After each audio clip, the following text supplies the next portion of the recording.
Next class शुरू करते हैं। हमने अब तक कुछ क्वेश्चंस किए थे, आपको भी दिया था करने के लिए, प्रैक्टिस के लिए। सो बोला था कमेंट सेक्शन में बताइए। एक्चुअली कुछ लोग कह रहे हैं कि हम कमेंट करते हैं पर शो नहीं करता है।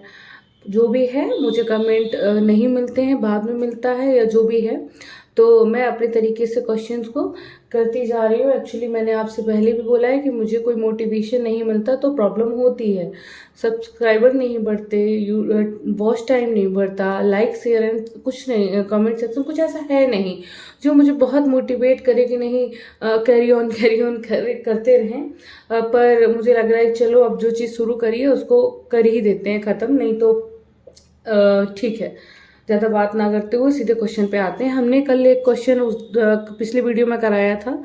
पहला क्वेश्चन था 5 3 0 6 को 4 अंकों से बनने वाली बड़ी तथा छोटी तथा इन दोनों का अंतर। तो हम पिछली वीडियो में इस क्वेश्चन को कवर कर चुके हैं। हम अगले क्वेश्चन पे चलते हैं। 10 लाख में से कितना घटाएं की संख्या 2,76,489 प्राप्त हो जाए। ठीक है, तो जनरल से क्वेश्चन है पर हम अपने हिसाब से पूरी चीजें करते हुए चलेंगे। 10 लाख में से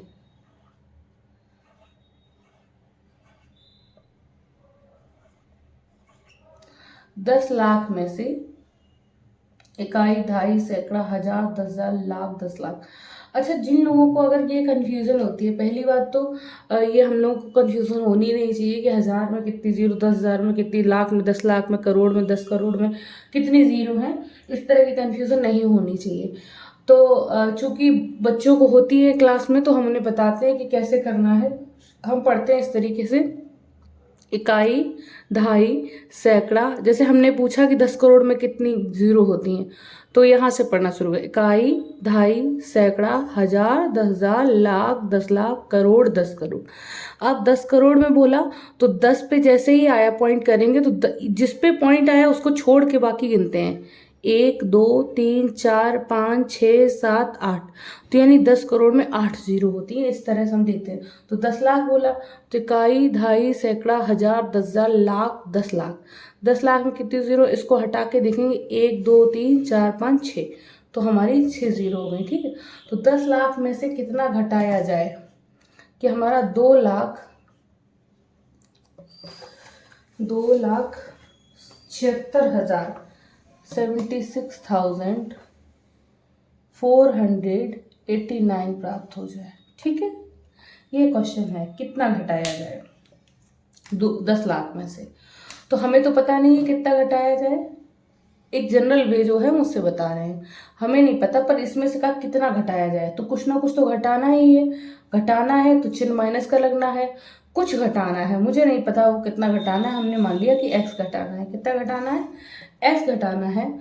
तो अब हमें वो पूछा गया कि हमने कितना घटाया, कि 10 लाख में से हम कितना घटाएं। तो कितना, मान लो x घटाना, तो जब हम कुछ घटा देंगे तो इतना प्राप्त होता है 2,76,489। ठीक है, तो कितना घटाया गया बस उसी की वैल्यू पूछी गई है आपसे। ठीक है, तो कैसे निकालेंगे x की वैल्यू, यहाँ पे कैसे निकालेंगे हम पिछले वीडियोस में बता चुके हैं। लेकिन जैसे जैसे क्वेश्चंस आते जाएंगे हम उन्हीं चीज़ों को रिपीट करते जाएंगे ताकि आपको परमानेंट रूप से माइंड में सेट हो जाएगा। हमने आपको बताया कभी भी बराबर का चिन्ह हो, बराबर का चिन्ह लगा हो, बराबर का मतलब होता है पहली बात तो इधर वाली और इधर वाली, left hand side and right hand side दोनों इक्वल होती है। मतलब इधर वाली जो चीज़ लिखी है और इधर वाली जो चीज़ लिखी है वो इक्वल है, यानी बराबर है। ये इसका बराबर का मीनिंग होता है। चिन्हों के साथ बराबर किस तरह से बिहेव करता है, संख्या के साथ किस तरह बिहेव करता है कि इधर जो भी लिखा है और इधर जो भी लिखा है वो आपस में बराबर होगा।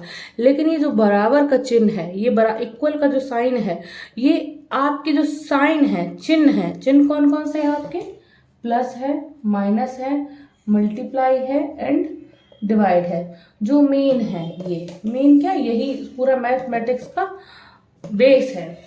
यही है वो साइन जो जिनके ऊपर डिपेंड है मैथ। तो जो ये चिन्ह है ये किस तरह से बिहेवियर करते हैं, मेनली बेसिक साइन की बात हो रही है। तो ये किस तरह बिहेव करते हैं, अगर प्लस के इधर, अगर इक्वल के इधर प्लस है तो अगर ये चिन्ह उधर जाता है, इधर ये जाए तो माइनस का हो जाता है। अगर माइनस है तो अगर इधर आएगा तो प्लस का की तरह प्लस हो जाएगा, अगर मल्टीप्लाई में है तो इधर जाएगा तो डिवाइड में हो जाएगा, और डिवाइड में है तो इधर जाएगा मल्टीप्लाई में हो जाएगा। यानी कि अगर सही से बोलें तो जिस तरह आपने पता नहीं साइन को कॉस का साइन जिस तरह होता है हम उसको छोड़ ही देते हैं। यहाँ पे देखते हैं प्लस माइनस आपस में इंटरचेंज होते रहते हैं और मल्टीप्लाई एंड डिवाइड आपस में इंटरचेंज होते हैं। प्लस माइनस इंटरचेंज होते रहते हैं आपस में और मल्टीप्लाई और डिवाइड आपस में इंटरचेंज होते हैं। ठीक है, जब हम बराबर के इधर उधर ले जाते हैं, ये तो एक बात हुई। दूसरी बात क्या है,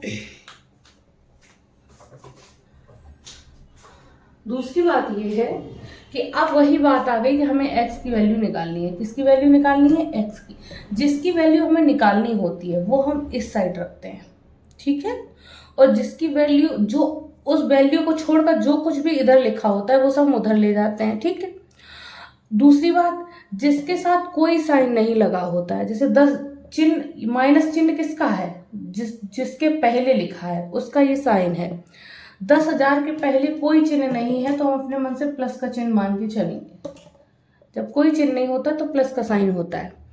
अब बात हो रही है कि हमें x की वैल्यू निकालनी, तो x इधर ही रहेगा, तो x यही बना रहेगा, x के साथ माइनस का चिन्ह है, ठीक है, ये हुआ। अब हम देखेंगे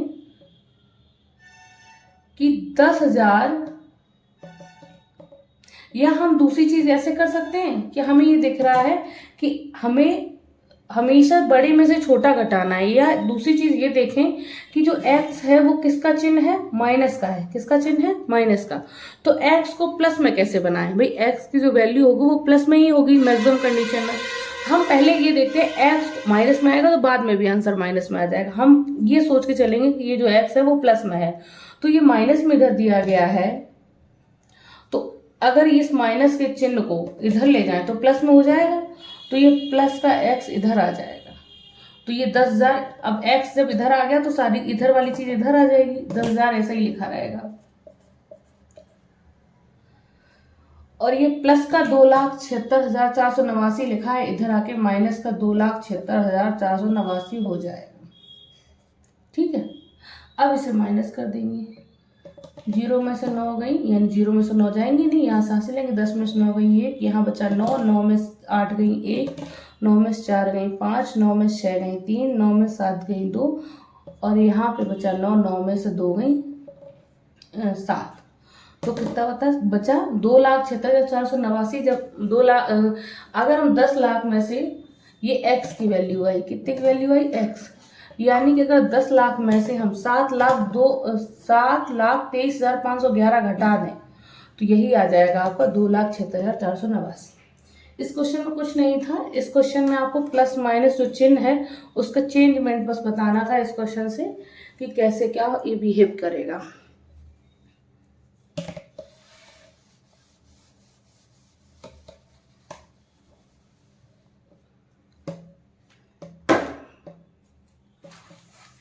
अगला क्वेश्चन है, सर रमन के पास 25,000 रुपए थे। थर्ड नंबर क्वेश्चन, रमन के पास 25,000 रुपए थे, उसने एक टेलीविजन 9,600 रुपए में खरीदा और शेष रुपए में 11 ट्रांजिस्टर खरीदे। प्रत्येक ट्रांजिस्टर का मूल्य कितना है? तो हम डायरेक्ट बता दे रहे हैं क्योंकि मुझे उम्मीद है कि आपको समझ में आया होगा। रमन के पास 25,000 रुपए थे, उसने एक टेलीविजन खरीदा 9,600 का, तो यानी 25,000 में से एक टेलीविजन खरीद लिया 9,600 का, तो अगर 25,000 में से 9,600 घटा देंगे तो हमारे पास कितने बचेंगे? 15,400।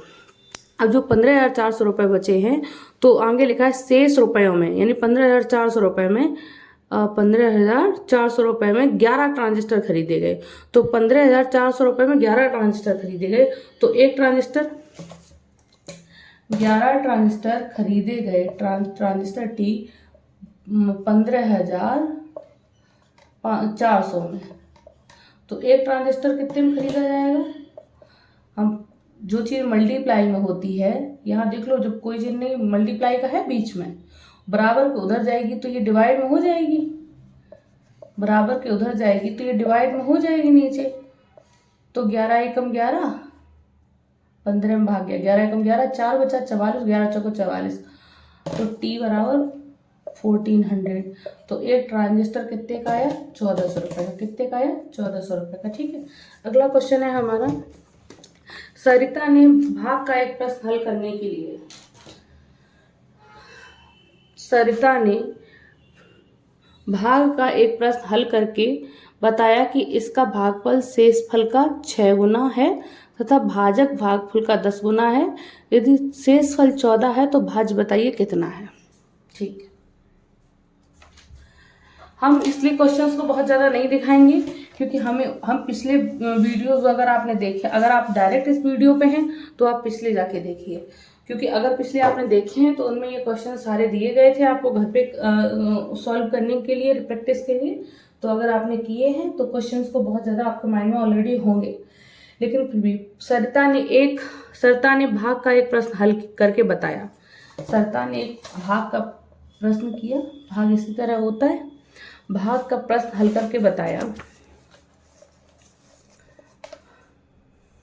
कि इसका भागफल ये होता है जो यहाँ लिखा होता है, जो फल मिलता है, इन सबको सॉल्व करने पर जो यहाँ आता है वो फल होता है।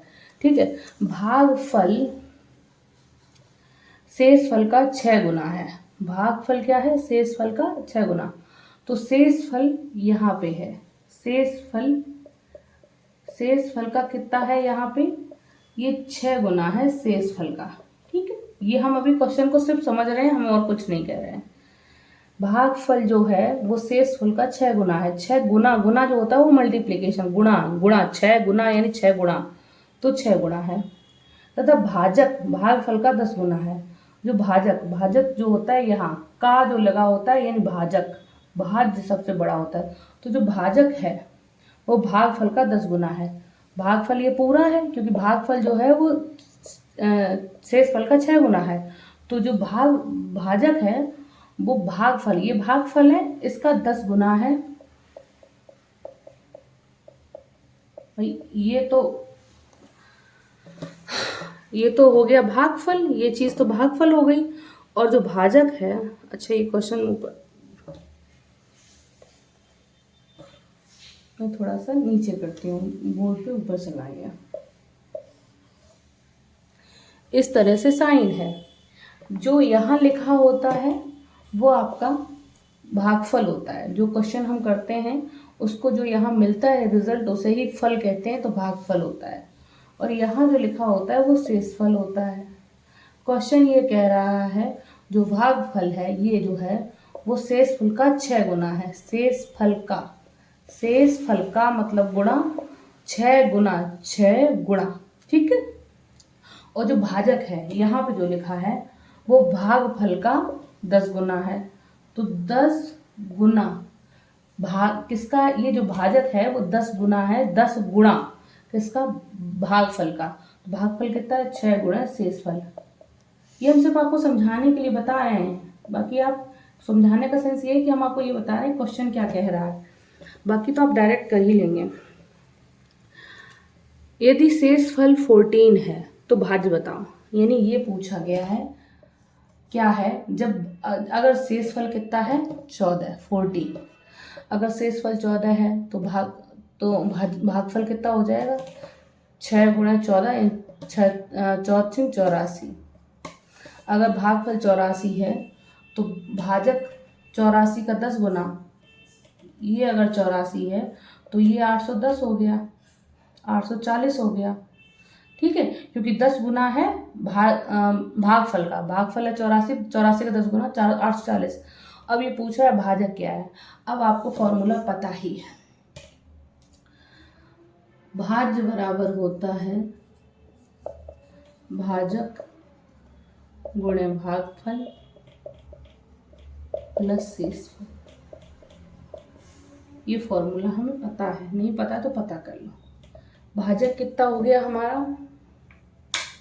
भाजक हो गया हमारा 840, भागफल हो गया हमारा 84, शेषफल हम प्लस हो गया हमारा 14।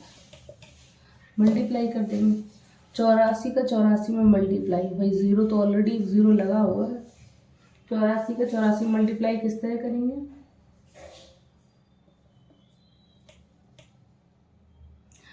4 चौको 16 हंसी लगेगा, 8 चौको 32, 32 दूनी 64, 1 65, 8 8 64, 64 और 6 70।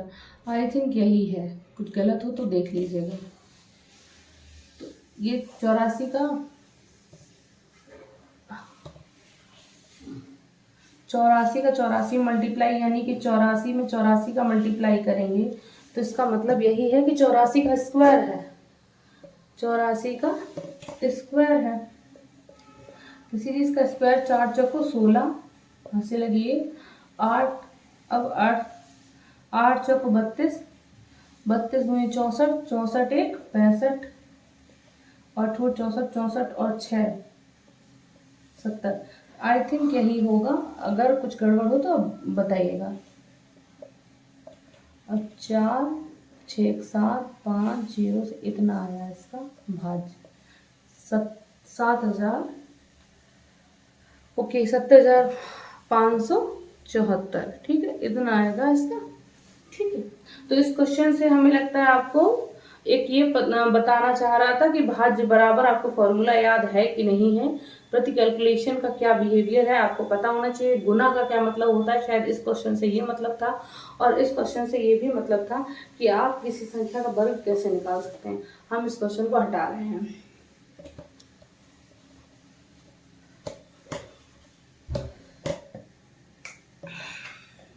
जैसे हम उसके रीचेक करने के लिए हम 19 का निकालते हैं, क्योंकि 19 का हमें पता है कितना होता है।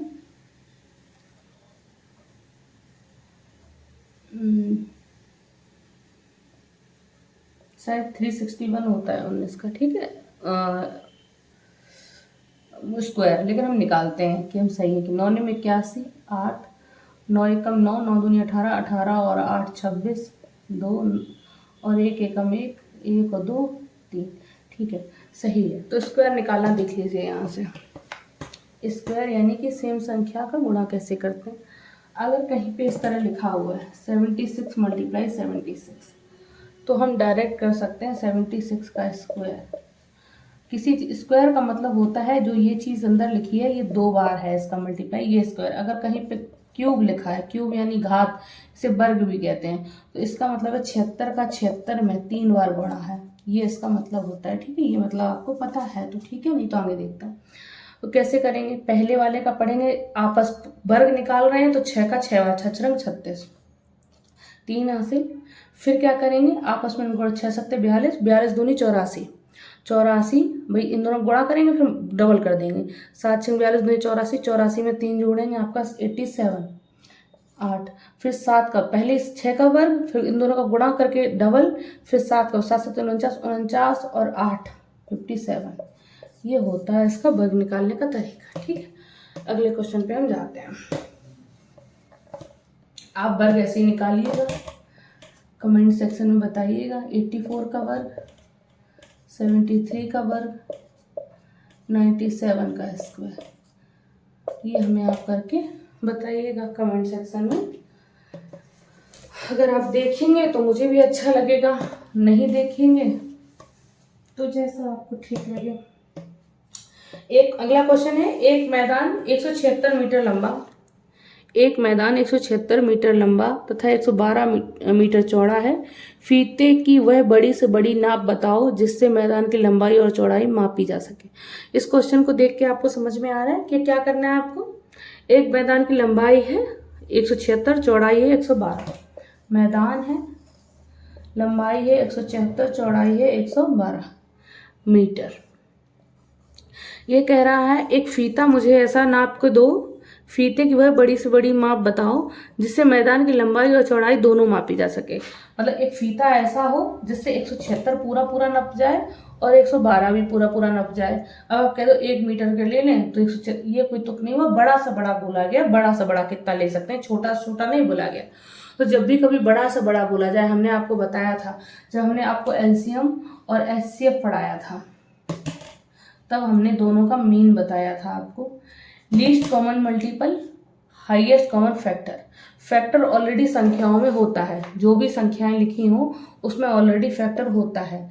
6 में फैक्टर 2 और 3 है, जो फैक्टर होते हैं वो मल्टीप्लाइंग होते हैं। और मल्टीप्लिकेशन में 176 में जब हम 1 का गुणा करें, 2 का मल्टीप्लाई करें, 3 का मल्टीप्लाई करें, तो जो मल्टीप्लिकेशन है इसको 1 में 2 का गुणा कर 1 या 2 3 का गुणा करने के बाद जो संख्या आती है वो मल्टीपल होती है उसकी, ठीक है।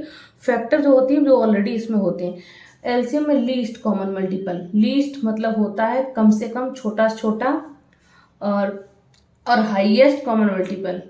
हाईएस्ट कॉमन मल्टीपल का हाईएस्ट कॉमन फैक्टर का मतलब होता है बड़ा से बड़ा, अधिक से अधिक, ज़्यादा से ज़्यादा, ठीक है। तो अगर कहीं पे भी ये लिखा है बड़ा से बड़ा, बड़ी से बड़ी, अधिक से अधिक, ज़्यादा से ज़्यादा, तो उन सब केस में हम एचसीएफ निकालेंगे। क्या निकालेंगे? एचसीएफ निकालेंगे। तो अब यहाँ एचसीएफ ये निकलवा रहे हैं हमसे 176 और 112 का। कैसे करेंगे हम एचसीएफ, कैसे निकालेंगे?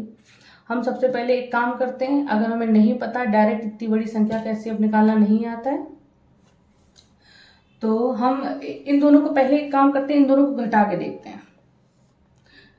6 में से 2 गई 4, 7 में 1 गई 6, 64। अब 64 के में हम क्या देख सकते हैं कि 64 के पहाड़े में 176 आता है क्या? देखते हैं हम अपना तरीका। 2 चौको 8, 3 चौको 12, तो हो भी नहीं सकता। 4 चौको 16, 4 छम 24, 25 आ ही नहीं सकता। 8, 176, 32, 2 6, 3 2 6, 4 2 8, 5 2 10, नहीं। 16 7 112, 176, सॉरी क्या कर रही हूँ मैं, 16 से, अच्छा 176 से 16 से काटना है। 16 एकम 16, 16 एक बची, 16 एकम 16, 11 बार चला गया। हमने यहाँ देखा कि एचसीएफ बड़ी संख्याओं को जब पूछा जाए तो हम किससे निकालते हैं। जैसे 8 और 12 का एचसीएफ पूछा जाए तो हम क्या करेंगे, 2 दूनी 4 दूनी 8, 2 दूनी 4 तिया 12। एचसीएफ पूछा जाए तो हम क्या करेंगे, इन दोनों में देखेंगे कौन सी संख्या कॉमन है, जो इसमें भी हो इसमें भी हो। तो 2 गुणे 2 दोनों जगह कॉमन है। ये 1 2 एक्स्ट्रा है, यहाँ नहीं है, यहाँ 3 नहीं है, तो इसका एचसीएफ कितना हुआ? 4। जब हमें छोटी छोटी संख्याओं का एचसीएफ निकालना इजीली होता है। बड़ी संख्याओं का एचसीएफ कैसे निकालते हैं? हम बड़ी संख्याओं को जो एचसीएफ निकालते हैं उस पर बात करेंगे, बहुत कायदे से। अभी देखो इसमें क्या है कि जब बड़ी संख्याओं का एचसीएफ पूछा जाए तो हम इन दोनों को घटा देते हैं। घटाया, हमने देखा कि 64 से ना 112 कट रहा है ना ही 176। बस एक आइडिया ये मिल जाता है जब घटाते हैं कि 64 नहीं है तो 64 का कोई ना कोई फैक्टर है। 64 का फैक्टर क्या क्या हो सकते हैं? हम 16 चौको 64, 32 दूनी 64। हमें ये जैसे 16 चौको 16 सत्ते 112 होता है, तो 16 सत्ते 112। यहाँ देख लो 16 गुणे 11 होगा। क्यों होगा 16 गुणे 11? हमने आपको बताया था कि अगर कहीं संख्या इस तरह लिखी है तो ये ऑलवेज 11 से कटेगी। कि जब कोई अगल बगल में संख्या जो भी लिखी है उसका अगर योग बीच में लिखा है तो वो संख्या हमेशा 11 से कटेगी। जैसे 4 5 और 1, ये हमेशा, क्योंकि अगल बगल में जो बीच में संख्या लिखी है वो अगल बगल का योग लिखा हुआ है। तो जब भी कोई ऐसी संख्या लिखी हुई है कि जो बीच में संख्या लिखी है वो अगल बगल में लिखी संख्या का योग लिखी है, तो हमेशा ये 11 से कटेगी। ये एक बिहेवियर होता है। तो इसमें देखो कि हमने देखा कि 16 एकम 16, यहाँ पे हमने, क्योंकि ये 16 से कट रहा था तो हमने देखा कि क्या ये भी कट रहा है क्या? या तो आप काट के देख लो, नहीं तो दूर से दिख रहा है कि ये 11 बार कट रहा है, क्योंकि 6 बीच में जो लिखा है वो अगल बगल का योग लिखा हुआ है। तो ये 11 से तो कटेगी। हम देख लें 11 से कट रही तो 11 एकम 11, 6 बची, 11 छक्का 66। तो देखो इसमें भी 16 है। यहाँ पे 176 में क्या है, घटा के हमने देखा कि 64 आया। अगर 64 इसका एचसीएफ नहीं है, 64 कैसे पता चला? 64 देखो, 64 पे 2 नहीं करोगे, 2 चौको 8, 2 छंग 12, तो देखो 128 आ गया, 112 नहीं आ रहा।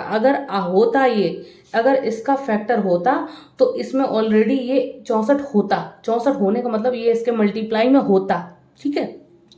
तो नहीं है तो जब घटा दिया तो इतना देख लिया कि 64 जिसके टेबल में आता है वो इसका फैक्टर हो सकता है।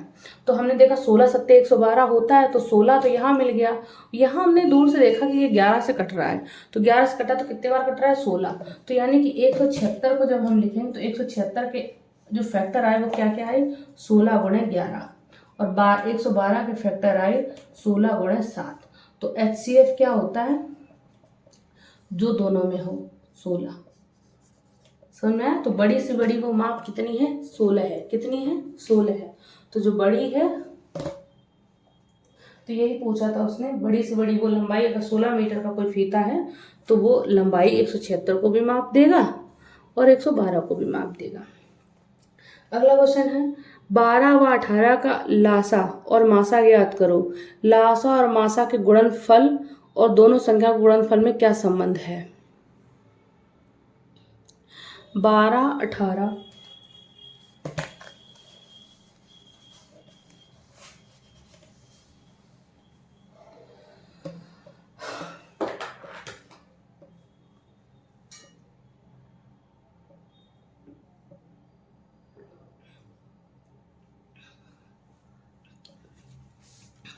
12 व 18 का लासा और मासा ज्ञात करो। हम सबसे पहले इन्होंने जो हमसे पूछा हम उसकी बात करते हैं। 12 18 का लासा और मासा क्या निकलेगा, 2 दूनी 4 तिया 12। हम चाहे लासा निकालें चाहे मासा निकालें, हम इस तरह करेंगे, फैक्टर निकालेंगे इनके। 2 तिया 6 तिया 18, ठीक है, यही करेंगे। अब अगर लासा यानी एलसीएम, लासा मतलब लघुत्तम समावर्तक, लघुत्तम यानी छोटा यानी एलसीएम, और मासा यानी कि एचसीएफ। एलसीएम कैसे निकालते हैं, पूरी एक संख्या का सारे फैक्टर लिख लेते हैं, और जो इसमें से होते हैं वो छोड़ देते हैं, जो नहीं होते हैं उन्हें और लिख देते हैं। तो 3 ऑलरेडी एक है, 2 भी है, यहाँ पे 3 और चाहिए, ये 3 नहीं है, लिख दिया। एचसीएफ क्या होता है, जो दोनों में हो, देख लो 1 2 1 2 1 3 1 3, यानी 2 चीजें, यहाँ 1 2 एक्स्ट्रा है, यहाँ पे 2 एक्स्ट्रा नहीं, यहाँ 1 3 एक्स्ट्रा, यहाँ नहीं है। तो जो दोनों में है 2 और 3 यहाँ पे भी है, 2 और 3 यहाँ पे भी है। तो यहाँ एलसीएम में 2 दूनी 4 तिया 12 12 तिया 36, 2 3 6। तो एलसीएम आया इसका 36 और एचसीएफ आया इसका 6। 12 और 18 का लासा और मासा ज्ञात करो। लासा और मासा के गुणनफल, लासा और मासा के गुणनफल, गुणनफल मतलब मल्टीप्लाई, 36 इसका मल्टीप्लाई करेंगे 216, 36 वही लासा और मासा का मल्टीप्लाई करेंगे, 36 गुणे 6, लासा है 36, 36 18 18 3 21 216। लासा और मासा के गुणनफल कर दिया, और दोनों संख्याओं के गुणनफल में क्या संबंध है। लासा मासा गुणनफल कितना आया, 216, और दोनों संख्याएं कौन सी हैं, 12 और 18। दोनों संख्या लासा और मासा गुणनफल और दोनों संख्याओं के गुणनफल में क्या संबंध है। तो हम पहले दोनों संख्याओं गुणा कर लें, 12 गुणे 18, 12 8 96, 12 कम 12 12 और 9 21। तो क्या संबंध है इनका, जो लासा मासा आया और जो इन संख्याओं का गुणनफल है वो दोनों आपस में बराबर है। दोनों संख्याओं का गुणनफल के बीच संबंध क्या है, ये दोनों आपस में बराबर हैं, बस यही संबंध है दोनों का, ठीक है।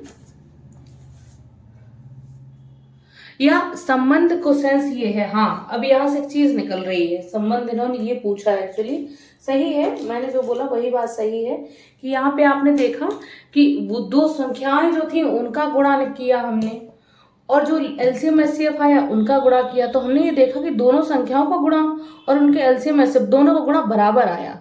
तो यहाँ से संबंध ये निकलता है जो नोटेबल है, यानी कि जो लिखने वाला है, जो समझने वाला है, वो ये है कि दोनों संख्याओं का गुणनफल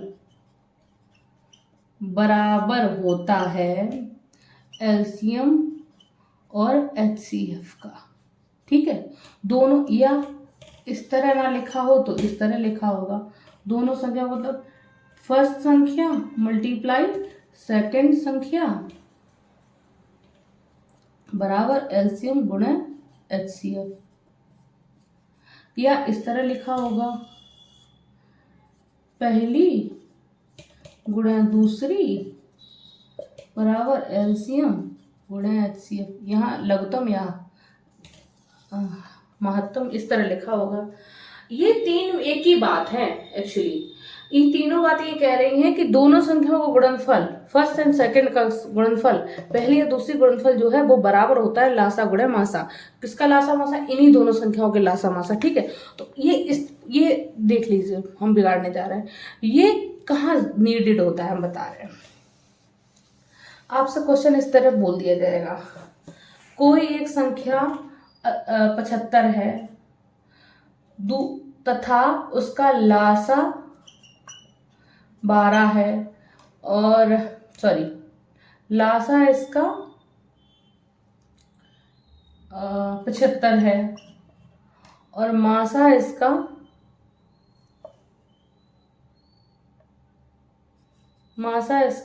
15 है।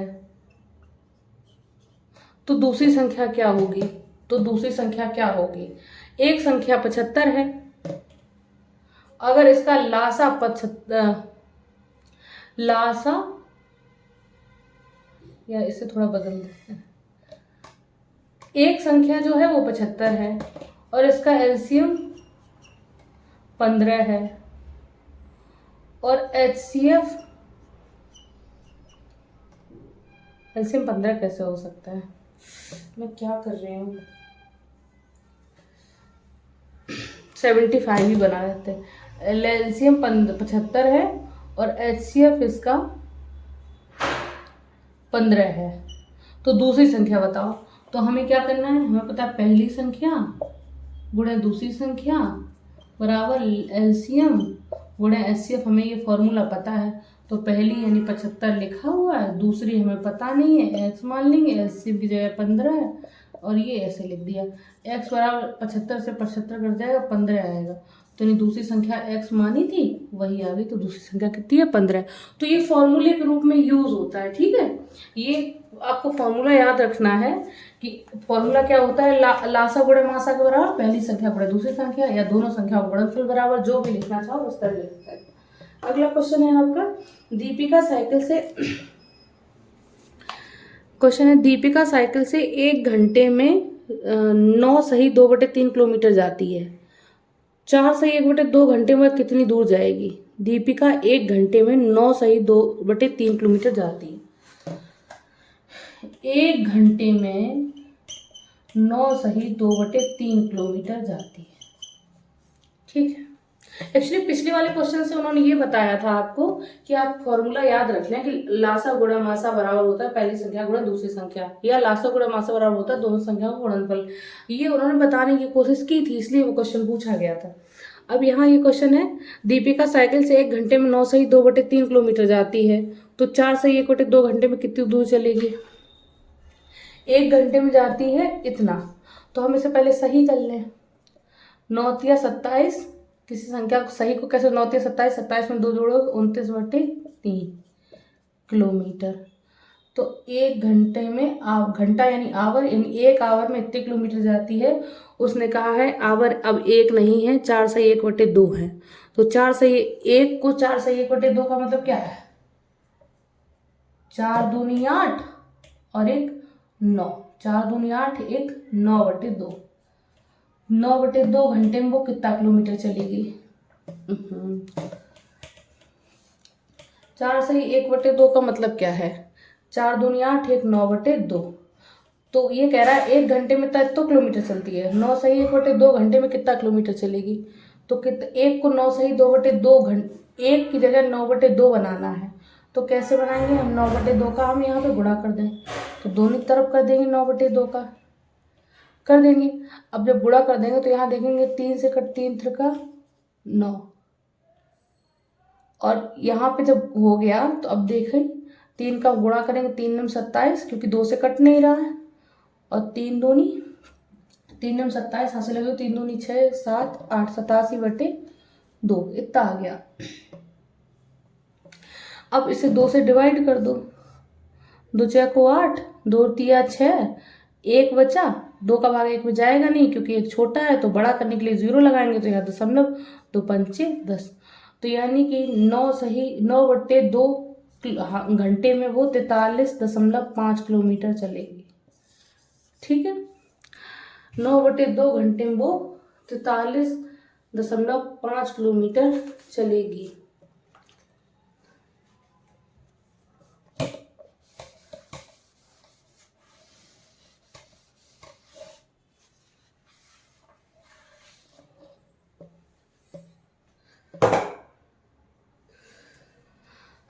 एक बांस का 1/3 भाग लाल। क्वेश्चन है, मोहन 1 घंटे में 1 सही 3/5 ग्राम सूत काटता है, तो 4 सही 4/5 ग्राम सूत काटने में उसे कितने घंटे लगेंगे? मोहन 1 घंटे में 1 सही 3/5 ग्राम सूत काटता है। अब सूत है 4 सही 4/5 ग्राम, तो कितने घंटे लगेंगे? 1 आवर में वो सूत काटता है 1 सही 3/5,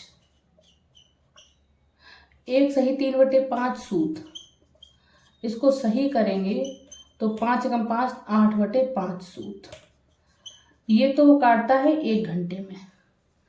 अब वो कह रहा है उसे सूत काटने हैं 4 सही 4/5,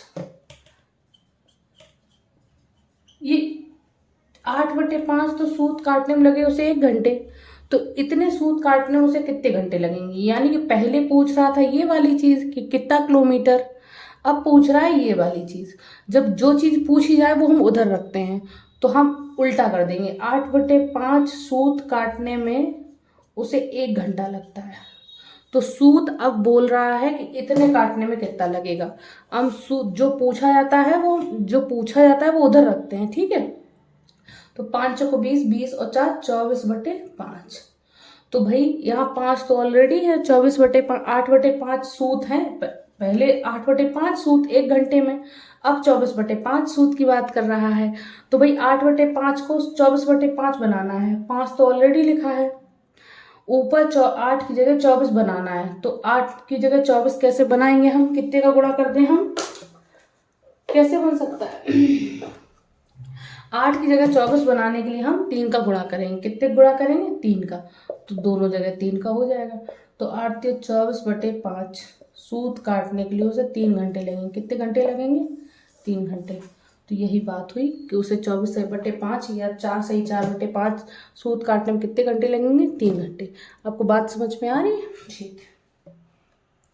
अगला क्वेश्चन है हमारा, एक बांस का 1/3 भाग लाल, 1/6 भाग, एक बांस का 1/3 भाग लाल, 1/6 भाग हरा, 1/10 भाग पीला, शेष भाग सफेद है। यदि सफेद भाग की लंबाई 7/2 मीटर है तो पूरे बांस की लंबाई कितनी?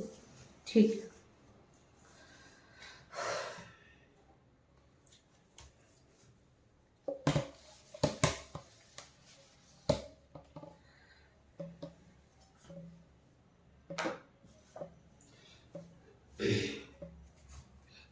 एक बांस है इतना लंबा। ठीक है, एक बांस का 1/3 भाग है लाल, हमने मान लिया ये भाग जो है वो लाल है इतना, और लाल है तो इसका हिस्सा बताया है 1/3, यही बताया। 1/6 भाग हरा है, यानी कि इतना भाग जो है हमने हरा मान लिया है, और जो हरा है उसको इन्होंने 1/6 बताया है। ठीक है, 1/10 भाग पीला है, यानी कि हमने ये पीला मान लिया है, और जो पीला है उसके हिस्से को उन्होंने 1/10 बताया है। शेष भाग क्या है? सफेद है। शेष भाग क्या है? सफेद है। तो ये जो शेष भाग है टोटल, ये सफेद है। शेष भाग सफेद है। यदि सफेद भाग की लंबाई 7/2 है, यानी कि जो सफेद भाग है वो है 7/2, शेष मतलब पूरा बचा हुआ भाग जो सफेद था उसकी लंबाई है 7/2, तो पूरे बांस की लंबाई बताओ क्या बताओ, पूरे बांस की लंबाई। कुछ है ही नहीं, इन सबको जोड़ना है। 1/3 प्लस 1/6 प्लस 1/10 प्लस 7/2। अब एक चीज समझिए, ये जो क्वेश्चंस हैं, ये क्वेश्चन आपको ये कुछ ना कुछ बता रहे हैं कि हमसे ये सीखो। ये एक्चुअली इस क्वेश्चन से आपको जोड़, ये नहीं, लंबाई नहीं पूछ रहा है। ये इस क्वेश्चन से आपको पूछ रहा है कि क्या आपको भिन्नों को जोड़ना आ गया है कि नहीं आ गया है। वो एक्चुअली आपसे घुमा के ये बताने की कोशिश कर रहा है। आपसे जब ये क्वेश्चन पूछा गया था तो आपसे जब ये मोहन वाली बात, तो ये पूछने की कोशिश कर रहा था कि क्या आपको बराबर के इधर उधर आना आता है कि नहीं आता है, क्योंकि हमने आपको बताया था ना, जो पूछी जाती है वो चीज उधर रहती है। जब वो 12 और 18 का क्वेश्चन था तो वो ये पूछने की कोशिश कर रहा था कि तुम्हें क्या पता है फॉर्मूला, पहली संख्या गुणे दूसरी संख्या बराबर लासा गुणे मासा। नहीं पता तो सीखो। जब वो 5वें वाले में ये पूछने की कोशिश कर रहा था, जब इसने कहा बड़ी से बड़ी, इसका मतलब वो पूछना चाह रहा था क्या आपने सीखा है कि HCF का मतलब होता है हाईएस्ट कॉमन फैक्टर, यानी कि बड़ी से बड़ी। हर चीज से वो ये पूछना चाह रहा है। सरता वाले क्वेश्चन से वो ये पूछना चाह रहा था क्या आपको ये बताया गया है कि भाज्य बराबर भाजक गुणे भागफल प्लस शेषफल। ये इस तरीके से वो क्वेश्चन को कुछ ना कुछ आपसे बता रहा है कि क्या आपने सीखा है। अगर सीखा है तो बताओ। अब वो कह रहा है क्या आपने भिन्नों को जोड़ना सीखा है, सीखा है तो बताओ। यहाँ पे वो जोड़ना, लंबाई नहीं पूछ रहा है एक्चुअली, तुम्हें जोड़ना बताया। तो जोड़ा कैसे जाता है हमने आपको बताया। जोड़ने का तरीका क्या है, नीचे वाले का एलसीएम ले लो। 3 6 10 2। हम डायरेक्ट इस तरह ले लें, 2 एकम 2, 3 एकम 3, 3 एकम 3, 5 1 5, 2 गुणे 2 गुणे 5, 2 दूनी 4 पंचे 20, सॉरी ओके, 2 दूनी 4 पंचे 20, 2 तिया 6, 3 एकम 3, सॉरी 2 गुणे 3 गुणे 5, 2 3 6 पंचे 30 एलसीएम है। अब जब हमने 30 एलसीएम ले लिया तो सब जगह हमें 30 बनाना है। जो नीचे लिखा होता है उन सबको हमने 30 बनाना होता है। 3 को 30 बनाने के लिए हम 10 का गुणा करेंगे, 6 को 30 बनाने के लिए 5 का, 10 में 30 बनाने के लिए हम 3 का, और 2 को 30 बनाने के लिए 15 का। जितने गुणा किया उतने का ऊपर, जितने का नीचे किया उतने का ऊपर। 10 एकम 10, 5 एकम 5, 3 एकम 3, 15 सत्ते 105। अब क्या करेंगे, 10 5 15, 15 और 3 18, 18 और 105, 18 और 5, 105 का 5 जोड़ लेंगे, 18 और 23, यानी कि 123/30। अब हमने आपको पिछले कई बार बताया कि ऊपर बड़ा नहीं लिखते हैं, ऊपर बड़ा हम नहीं लिखते हैं। तो क्या करेंगे, या तो हम पूरा पूरा भाग दे दें, या हम क्या करें कि 30 का भाग दें। 30 का भाग 123 में 30 दिया 90, 30 चौको 120, तो 30 चौको 120, पता ही है ना टेबल। और 123 में से 120 गया, 3 बचा, तो आपका आया 4 सही 3/30। ठीक है, तो पूरे जो बांस की लंबाई आई है वो इतनी आई है। ठीक है, 123/30।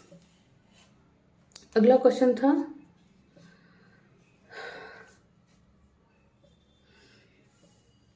एक नक्शे में 10 मीटर की दूरी 1 मीटर से हम इस क्वेश्चन को अब आगे बताएंगे। अगर आपको समझ में आए तो आप घर पे करिएगा बहुत अच्छे से, नहीं आएंगे तो हम ही बताएंगे, आए तो आप कमेंट सेक्शन में बताइएगा इन क्वेश्चंस को, और पीछे का भी जो होगा वो बताएंगे। और आपका जो भी है अगला चैप्टर बहुत अच्छे से स्टार्ट होने वाले हैं। आप लोग देखिए टाइम से, लाइक शेयर एंड सब्सक्राइब करिए। मोटिवेशन के लिए आप मेरी हेल्प करिए, हमें अच्छा लगेगा, मेरा वॉच टाइम बढ़ेगा तो हमें वीडियोस बनाने में भी अच्छा लगेगा।